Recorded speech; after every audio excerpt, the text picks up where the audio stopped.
Assalamualaikum warahmatullahi wabarakatuh. Kembali lagi dengan keluarga Soy di Bandung. Halo teman-teman semua, hari ini saya mau berkebun. Berkebunnya mau ngapain? Pokoknya ikutin terus videonya dan jangan lupa di subscribe dulu, dipencet tombol merahnya. Ini tanaman cabai rawit yang kira-kira umurnya udah 1 tahun 2 bulanan. Tanaman cabai rawit ini pernah satu kali si media tanamnya dibongkar, terus akarnya dikurangin, tapi mau tumbuh lagi, mau berbuah lagi. Jadi tanaman cabai rawit ini tanaman yang bisa dipanen berkali-kali.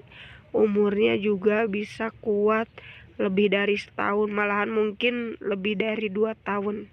Ntar kita tunggu aja si cabai rawit ini kuat berapa tahun di kebun atap rumah ini.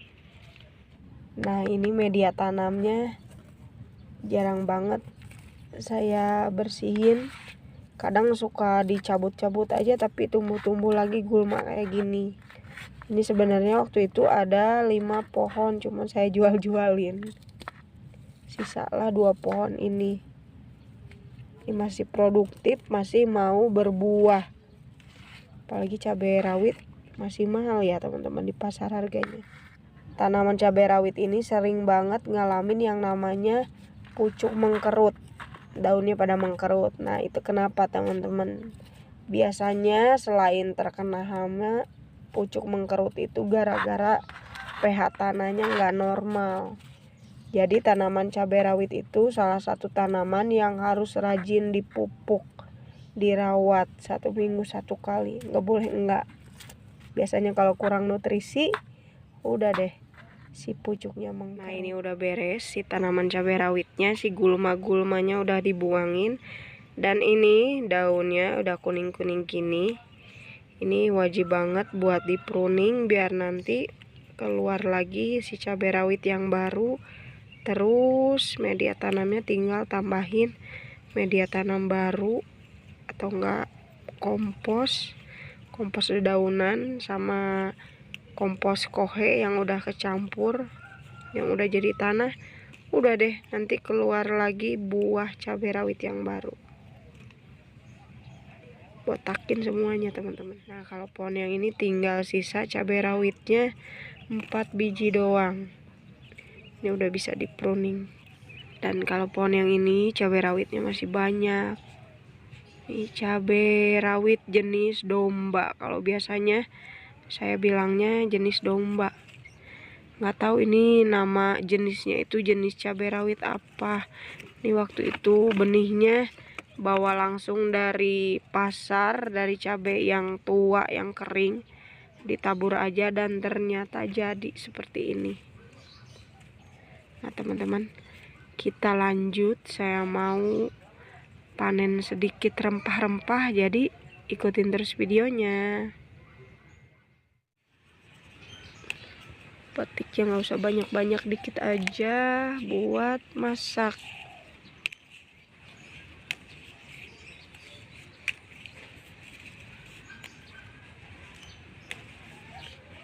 Nah, buat teman-teman yang perlu bibit daun salam, ada tinggal WA aja, nomor WA-nya ada di deskripsi video ini. Ini stoknya ada 5 lagi mungkin ya di toko keluarga Soy. Harganya setinggi ini daun salamnya cuma 25.000 aja. Dan kena ongkirnya sekitar 1 kiloan. Ini segini aja buat masak hari ini aja. Simpan dulu di sini. Nah, ini ayo apa tebak teman-teman? Sampai kering sendiri tanamannya. Ini tuh kunyit. Tuh udah kelihatan. Ini dulu bekas ditanam, terus dipanen waktu si kunyitnya masih kecil. Dimasukin lagi ke polybag kecil ini. Nggak dipindahin lagi. Kayaknya udah ada kunyitnya. Musim panas mengering sendiri si kunyitnya. Tuh teman-teman,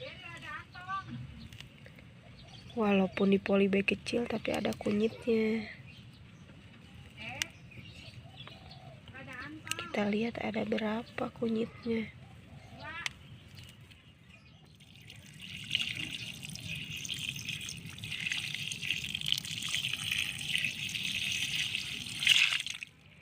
Nih lihat teman-teman, lumayan banget nih dapat segini, padahal polybagnya kecil banget. Tapi hasilnya wow, ini nggak percaya nih, si kunyitnya sebanyak ini, padahal polybagnya kecil banget. Kita simpan dulu di sini, di samping si salam. Ntar saya mau cabut lagi rempah-rempah yang lain. Bayam Brazil ikut dulu sebentar di sini. Ini serai yang udah 2 kali dipetik, dipanen. Ini kayaknya udah harus ditanam lagi yang baru, soalnya udah kepenuhan kayak gini. Ini akarnya udah sampai ke bawah. Saya mau petik dulu, dan kayaknya ini satu ini bisa ditanam lagi teman-teman. Dikasih media baru yang agak gedean dikit mungkin ya, masih bisa cukup ditanam di kebun atap rumah ini. Nah ini yang mau ditanam lagi, ini cuma dapat segini, dan ini nggak bakalan dibuang. Nih saya mau tanam di kebun yang ada di Cipatat. Daun jeruk masuk dalam rempah-rempah nggak sih teman-teman? Kayaknya enggak ya, masuknya dalam bumbu. Tapi butuh nih, ngambilnya dikit aja buat masak sekarang aja.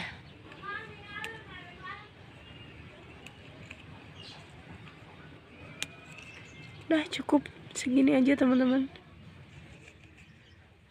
Ada satu lagi nih yang mau dipanen ya. Bukan panen, cabut sedikit aja. Ini tuh jahe merah, perlunya dikit buat masak aja teman-teman. Jahe merah enak gak sih buat dimasak, buat dimasukin ke makanan atau dimakan mentah?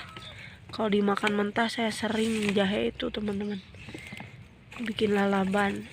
Aneh ya, tapi emang bener enak, anget. Ntar nih udah bisa dipanen apa belum? Ini udah bisa dipanen sebenarnya, tapi sayang baru dikit teman-teman. Sayang pohonnya.